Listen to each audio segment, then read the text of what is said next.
voina chuan guitar lesson thar kan zir hau lenga voina kan zir hau le tur chu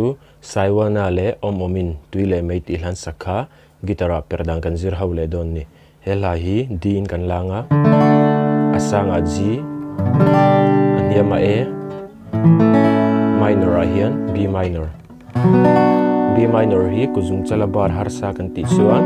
adang kuzung chang dang khachula met reng in kuzung chal khai sonang first fret akati first string second fret akhana lai kha chuan a shui chung pani khai kuzung pui ni miu tang o ikhat to panga shui chung pani akan 6 le 5th string akhan chuan 4th string atang strum thlang chuan E minor kan hmanga chuan 7 chord ti pakhat kan hmang telanga D7 a D7 chui kuzung chalin second fret first fret a second string first fret katina chuan kuzung la in second fret a khan third string chuan kuzung u in second fret a ve khan first string a fourth string atang strum thlang khan ki ho kan hmang don ni chuan strum dan hi chi khat kan nei lenga chu chu kan strum ang down down up down up ti khan lo bu changa top thena kwalang down down up down up down down up down up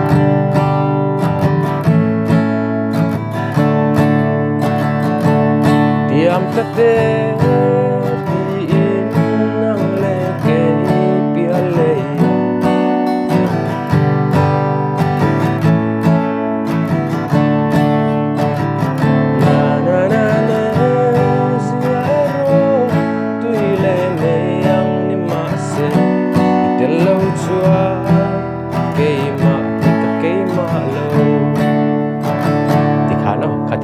down down up down up tia strama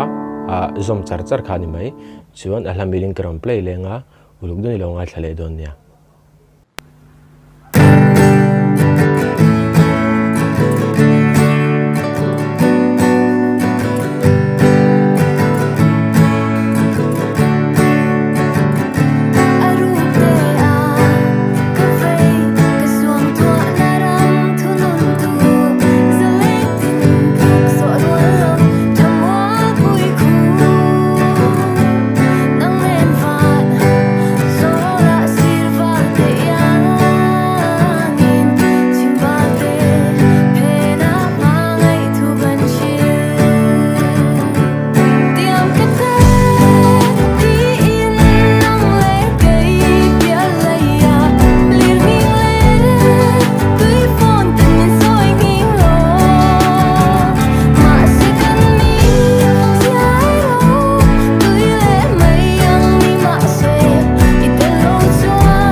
Hãy subscribe cho kênh Ghiền Mì Gõ để không bỏ lỡ